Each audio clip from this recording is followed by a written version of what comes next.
ಇವತ್ತು ಭಾರತ ಸರ್ಕಾರ ಇವತ್ತೇನು ಕೇಂದ್ರದಲ್ಲಿ ಇವತ್ತು ನಿರ್ಮಲಾ ಸೀತಾರಾಮ್ ಅವರು ಇವತ್ತು ಆಯವ್ಯಯವನ್ನು ಮಂಡಿಸಿದ್ದಾರೆ. ಇವತ್ತು ಇದು ರೈತ ವಿರೋಧಿ ಆಯವ್ಯಯ ಮತ್ತು ಜನರ ವಿರೋಧಿ ಆಯವ್ಯಯ ಅನ್ನೋ ಮಾತನ್ನು ಹೇಳಕ್ಕೆ ಇಚ್ಛಪಡ್ತೀನಿ. ಕಳೆದ 12 ವರ್ಷದಿಂದ ನರೇಂದ್ರ ಮೋದಿಯವರ ಕೇಂದ್ರದ ಸರ್ಕಾರ ಇವತ್ತು ಯಾವುದೇ ಜನಪರವಾದ, ಬಡವರ ಪರವಾದ, ಕೂಲಿ ಕಾರ್ಮಿಕರ ಪರವಾಗಿ ಇವತ್ತು ಯಾವುದೇ ಒಂದು ಯೋಜನೆಯನ್ನು ತೆಗೆದುಕೊಳ್ಳದೆ ಅವರಿಗೆ ವಿರುದ್ಧವಾಗಿ ನಿರ್ಣಯಗಳನ್ನು ಇವತ್ತು ಭೂ ಸುಧಾರಣೆ ಕಾಯ್ದೆ ಆಗಿರ್ಬೋದು, APMC ಕಾಯ್ದೆ ಆಗಿರ್ಬೋದು, ಅದರ ಜೊತೆಗೆ ಮೊನ್ನೆ ತಾನೇ ಮನ್ರೇಗಾ ಇವತ್ತು ಮಹಾತ್ಮ ಗಾಂಧಿ ಉದ್ಯೋಗ ಖಾತ್ರಿ ಯೋಜನೆಯನ್ನು ಕೂಡ ಇವತ್ತು VB ರಾಮ್ಜಿ ಅನ್ನೋ ಮೂಲಕ ಹೆಸರನ್ನು ಬದಲಾವಣೆ ಮಾಡಿದ್ದಾರೆ. ಒಂದು ರಾಮನ ಹೆಸರು ಕೂಡ ಅಲ್ಲ, ರಾಷ್ಟ್ರಪಿತಾಮಹ ಅನಿಸಿಕೊಂಡಿರುವಂಥ ಮಹಾತ್ಮ ಗಾಂಧೀಜಿಯವರ ಹೆಸರನ್ನು ಕಿತ್ತು ಹಾಕಿ ಇವತ್ತು ಗ್ರಾಮೀಣದ ಕೂಲಿ ಕಾರ್ಮಿಕರಿಗೆ ಇವತ್ತು ಅತ್ಯಂತ ಒಂದು ಶ್ರೇಷ್ಠ ಯೋಜನೆಯಾಗಿ ಹಿಂದಿನ ಪ್ರಧಾನಿಗಳಾದಂಥ ಡಾಕ್ಟರ್ ಮನಮೋಹನ್ ಸಿಂಗ್ ಅವರು 2005ರಲ್ಲಿ ಕೊಟ್ಟಂಥ ಯೋಜನೆ, ಆ ಒಂದು ಯೋಜನೆಯನ್ನು ಕೂಡ ತಿರಸ್ಕಾರ ಮಾಡಿ ಇವತ್ತು ಒಂದು ಕೇಂದ್ರದ ಆಯವ್ಯಯವನ್ನು ಮಂಡಿಸೋದು ಹೇಗೆ, ಯಾರ ಪರವಾಗಿರಬೇಕು ಅನ್ನೋದು ಇವತ್ತು ಯಾವುದೇ ಒಂದು ನಿರ್ಣಯವನ್ನು ಕೈಗೊಳ್ಳದ ಕಾರಣ ನಾನು ಈ ಒಂದು ಆಯವ್ಯಯವನ್ನು ನಾನು ವಿರೋಧಿಸ್ತೇನೆ, ಧಿಕ್ಕರಿಸ್ತೇನೆ ಅನ್ನೋ ಮಾತನ್ನು ಈ ಸಂದರ್ಭದಲ್ಲಿ ಹೇಳಕ್ಕೆ ಇಚ್ಛೆಪಡ್ತೇನೆ.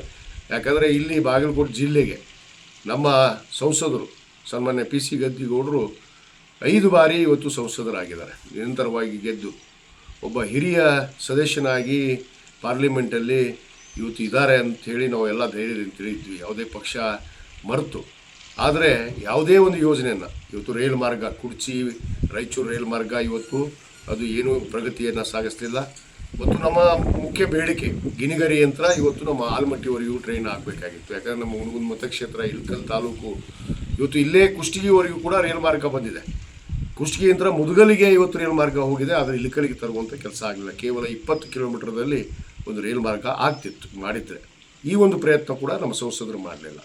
ಇವತ್ತೇನು ನಮ್ಮ ಚಾಲುಕ್ಯರ ನಾಡು ಅಂತ ನಾವು ಹೇಳ್ತೀವಿ, ಅತ್ಯಂತ ಹೆಮ್ಮೆಯಿಂದ ಮೊನ್ನೆ ತಾನೇ ನಮ್ಮ ಸರ್ಕಾರ, ನಮ್ಮ ಮಾನ್ಯ ಮುಖ್ಯಮಂತ್ರಿಗಳು ಸಿದ್ದರಾಮಯ್ಯನವರು ಚಾಲುಕ್ಯ ಉತ್ಸವವನ್ನು ಇವತ್ತು ಬದಾಮಿ, ಪಟ್ಟದಕಲ್ಲು, ಐವಳ್ಳಿಯಲ್ಲಿ ಇವತ್ತು ನೆರವೇರಿತು. ಭಾಳ ಯಶಸ್ವಿಯಾಗಿ ಕಳೆದ 11 ವರ್ಷದಿಂದ ಆ ಉತ್ಸವ ಕೂಡ ಹಿಂದಿನ ಆಡಳಿತ ಮಾಡಿರುವಂಥ ಭಾರತೀಯ ಜನತಾ ಪಕ್ಷ ಒಂದು ಉತ್ಸವವನ್ನು ಕೂಡ ಮಾಡಲಿಲ್ಲ. ಇವತ್ತು ನಾಡಿನಲ್ಲಿ ಎಲ್ಲ ಉತ್ಸವಗಳನ್ನು, ಹಂಪಿ ಉತ್ಸವ ಆಗಿರ್ಬೋದು, ಕಾರವಾರ ಉತ್ಸವ ಆಗಿರ್ಬೋದು, ಬಸವ ಜಯಂತಿ ಉತ್ಸವ ಆಗಿರ್ಬೋದು, ಅನೇಕ ಉತ್ಸವವನ್ನು ಮಾಡಿ ಈ ನಾಡಿನಲ್ಲಿ ಏನು ಇತಿಹಾಸವನ್ನು ರಚಿಸಿದಂಥವ್ರು, ಇತಿಹಾಸವನ್ನು ಬರೆದಂಥವ್ರು, ಈ ನಾಡಿಗೆ ಇವತ್ತು ಅನೇಕ ಕೊಡುಗೆಗಳನ್ನು ಕೊಟ್ಟಂಥವ್ರನ್ನ ಇವತ್ತು ಮಲಕು ಹಾಕುವಂಥದ್ದು ನಮ್ಮ ಸರ್ಕಾರದ ಆದ್ಯ ಕರ್ತವ್ಯ. ಆ ಕೆಲಸ ಕೂಡ ಕೇಂದ್ರ ಸರ್ಕಾರ ಮಾಡಲಿಲ್ಲ. ಇವತ್ತು ಲಿಂಗಾಯತರಿಗೆ ಏನು ಕೂಡ ಅಭಿವೃದ್ಧಿಯನ್ನು, ದಿಶೆಯನ್ನು ಕಾಣಲಿಲ್ಲ.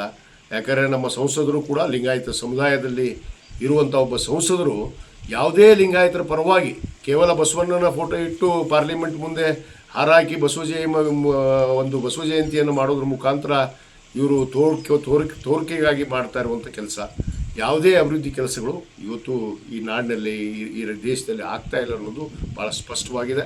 ಆದ ಕಾರಣ ರೈತ ವಿರೋಧಿ ಸರ್ಕಾರ ಕೇವಲ IT BT ಏನು ಉದ್ದಿಮೆದಾರರಿಗೆ ಇವತ್ತು ಗಮನ ಹರಿಸುವಂಥದ್ದು, ಯಾವ ರೈತರು ಕೂಡ ಸಾಲ ಮನ್ನಾ ಮಾಡಲಿಲ್ಲ.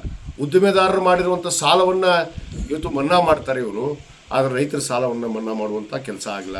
ಯಾಕಂದರೆ ಹಿಂದೆ 2010ರಲ್ಲಿ ಡಾಕ್ಟರ್ ಮನಮೋಹನ್ ಸಿಂಗ್ ಅವರು ಇವತ್ತು ಈ ದೇಶದ ರೈತರ ಇವತ್ತೇನು ಸಾಲವನ್ನು ಮನ್ನಾ ಮಾಡಿದರು, ಸುಮಾರು 73,000 ಕೋಟಿ ರೂಪಾಯಿಯನ್ನು ಇವತ್ತು ರೈತರ ಏನು ಸಾಲ ಮತ್ತು ಬಡ್ಡಿಯನ್ನು ಕೂಡ ಮನ್ನಾ ಮಾಡಿದ್ದು ಕೀರ್ತಿ ಅದು ಕಾಂಗ್ರೆಸ್ ಪಕ್ಷಕ್ಕಿದೆ.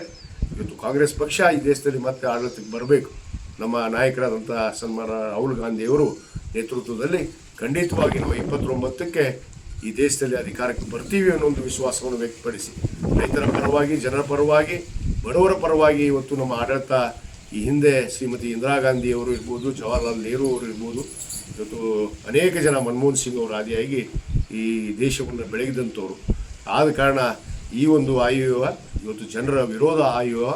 ಇವತ್ತು ನಮ್ಮ ಸಂಸದರು ಕೂಡ ಆಟಕ್ಕುಂಟು ಲೆಕ್ಕಕ್ಕಿಲ್ಲ ಅನ್ನೋ ರೀತಿಯಲ್ಲಿ, ಯಾಕಂದರೆ ಕೇವಲ ಆಟಕ್ಕೆ ಇವ್ರ ನಂಬರ್ಗೆ ಬೇಕಲ್ಲಿ, ಏನು ಮೆಜಾರಿಟಿಗೆ ಪಾರ್ಲಿಮೆಂಟಲ್ಲಿ ಇವತ್ತು ಒಬ್ಬ ಸಂಸದ ಬೇಕಾಗಿತ್ತು, ಅಷ್ಟಕ್ಕೆ ಮಾತ್ರ ಸೀಮಿತವಾಗಿ ಗದ್ದಿಗೌಡರು ಕೂಡ ಕೆಲಸ ಮಾಡ್ತಾರೆ ಅನ್ನೋ ಒಂದು ಮಾತನ್ನು ಕೂಡ ಈ ಸಂದರ್ಭದಲ್ಲಿ ಹೇಳಕ್ಕೆ ಇಚ್ಛೆಪಡ್ತೇನೆ. ಈ ಒಂದು ಆಯವ್ಯಯವನ್ನು, ಕೇಂದ್ರ ಸರ್ಕಾರದ ಆಯವ್ಯಯವನ್ನು, ನರೇಂದ್ರ ಮೋದಿಯವರ ಮತ್ತು ನಿರ್ಮಲಾ ಸೀತಾರಾಮ್ ಅವರ ಈ ಆಯವ್ಯಯವನ್ನು ನಾನು ಧಿಕ್ಕರಿಸ್ತೀನಿ, ವಿರೋಧಿಸ್ತೀನಿ ಅನ್ನೋ ಮಾತನ್ನು ಹೇಳಕ್ಕೆ ಇಚ್ಛೆಪಡ್ತೇನೆ.